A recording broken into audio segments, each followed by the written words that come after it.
वैसे तो इस देश में प्रधानमंत्री ओबीसी हैं, मैं भी ओबीसी हूं। किसी ने उनसे जाति नहीं पूछा था, फिर भी उन्होंने अपनी जाति बताई, लेकिन एक बार भी कोई मंडल कमीशन का नाम नहीं लेते। ओबीसी की जाति जनगणना नहीं कराते, ओबीसी के किसी मसले पर नहीं बोलते।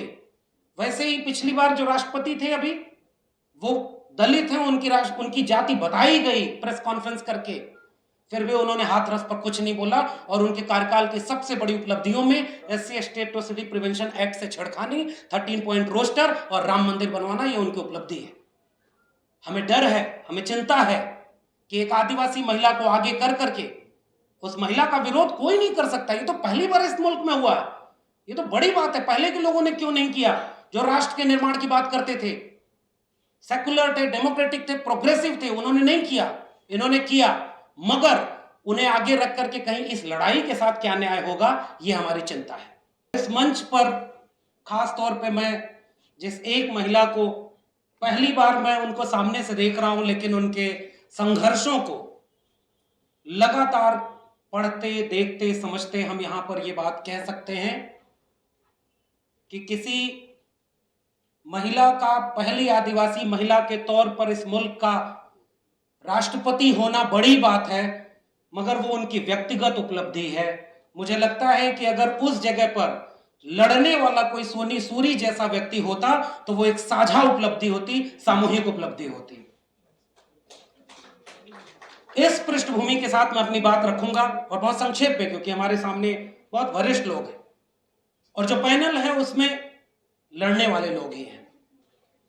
मैं दिल्ली विश्वविद्यालय का एक अस्थायी प्रोफेसर, इस बात पर जोर इसलिए दे रहा हूं क्योंकि अब ऐसा लगता नहीं कि इस देश में कुछ भी स्थायी बचा हुआ है, न नौकरी और न आपके उम्मीदों का कोई मयार। और इसी के ठीक पहले दो तीन दिन पहले एक विवाद और आया था, जब सेना को, और उस सेना की बात मैं कर रहा हूं जब सेना पर बात होती है इस देश में, और पिछले कुछ दिनों से यह प्रवृत्ति और बढ़ गई है कि जब भी सेना पर बात होगी तो केवल गौरव बोध से होगी, उसे एक हॉली काऊ बना करके पेश किया जाएगा, गोया अगर आपने सेना पर कोई सवाल उठाया तो राष्ट्र पर सवाल उठा दिया। और फिर भी एक पॉलिसी बनती है कि 4 साल के लिए टेम्परेरी सैनिक भी भर्ती होंगे, और उस कॉलम में जोड़ा गया है कि उनकी जातियां भी पूछी जाएंगी। जब विवाद हुआ कि आप जाति क्यों पूछ रहे हो, 4 साल बाद जब निकालने जाओगे तो 75% लोग जो निकलेंगे उनमें जाति कहीं काम ना आए। और तब हमने ये बात जब कही, पैनल में बैठा हुआ था, वहां एक रिटायर्ड कर्नल लगातार ये बात कह रहे थे कि सेना पर सवाल नहीं उठा सकते, सेना -40 डिग्री में लड़ रही है, तब हम जिंदा हैं, राष्ट्र नहीं बचेगा। उस दिन भी मैंने एक बात कही थी जो यहां दोहराना चाहता हूं कि -40 डिग्री में लड़ने वाले लोगों को भी सैल्यूट है, लेकिन +40 डिग्री में जो खेत में किसानी कर रहा है, जो सड़क पर मजदूरी कर रहा है, जो आदिवासी है, वह भी इस राष्ट्र का सबसे बड़ा नागरिक है और बिना उसके राष्ट्र ही पूरा नहीं हो सकता। इसलिए इस पृष्ठभूमि में मैं अपनी पूरी बातचीत केवल इस बात पर केंद्रित कर रहा हूं कि इस मुल्क के ही एक हिस्से में, हिमांशु जी से बात हो रही थी तो हमने यही समझा कि एक अनवरत युद्ध चल रहा है, अघोषित युद्ध चल रहा है, वो इस मुल्क के आदिवासियों के लिए, जिनके लिए जयपाल सिंह मुंडा ने संविधान सभा की बहस में कहा कि आप हमें लोकतंत्र मत सिखाइए, आपको लोकतंत्र हमसे सीखना होगा, हम इस मुल्क के मूल निवासी हैं, हम सिंधु घाटी सभ्यता के वारिस हैं, हम इस मुल्क की जल जंगल जमीन के पहले हकदार हैं।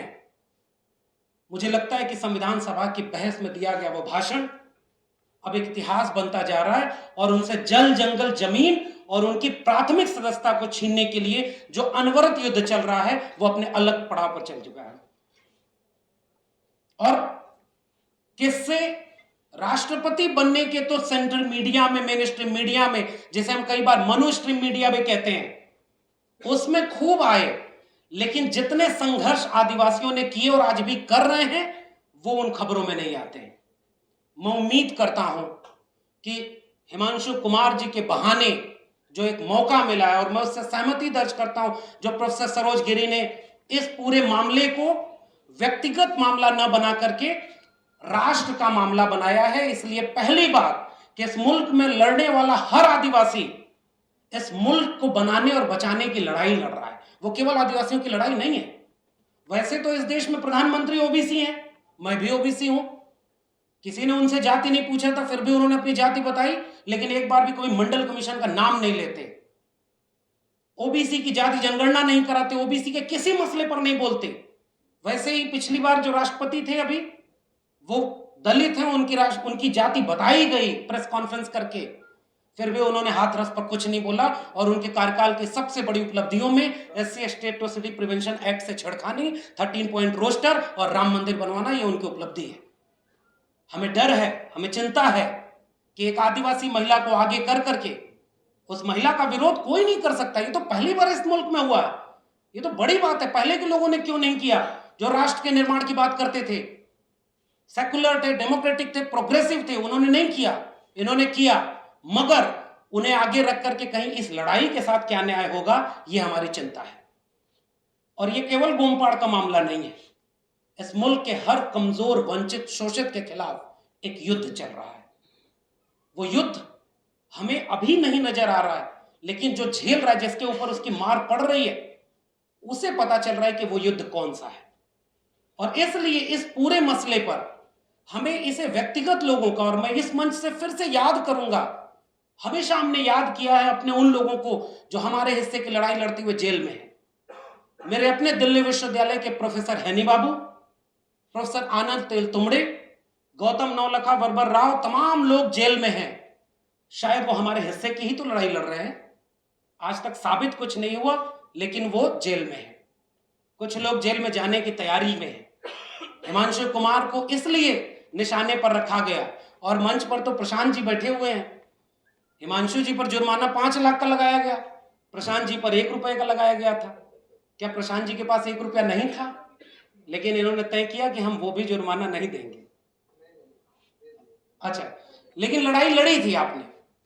मुझे लगता है कि यह जो संघर्ष है, प्रतिरोध का संघर्ष है, इसे किसी व्यक्ति, मैं फिर से कह रहा हूं, भीमा कोरेगांव यलगार परिषद की बात हो, या आदिवासियों की बात हो, या ओबीसी की बात हो, दलितों की बात हो, और इस देश के वंचित शोषित लोगों की बात हो, इसे एक बड़े फ्रेम में देखेंगे तो हम सब उस लड़ाई में शामिल हैं। हम खामोश रह करके भी मारे ही जाएंगे।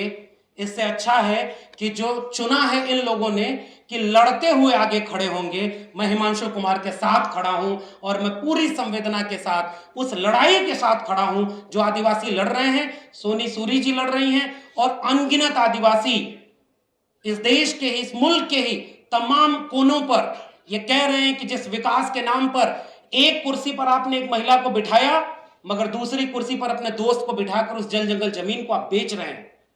ये दोनों कुर्सियां हमारे सामने हैं। हम संघर्ष के उस विरासत के साथ खड़े हैं, और इसलिए अपनी पूरी संवेदना जताते हुए मैं यही अपनी बात खत्म करूंगा। बहुत बहुत शुक्रिया। जय भीम, जय मंडल, संविधान जिंदाबाद, उल गुलाम जिंदाबाद, इंकलाब जिंदाबाद।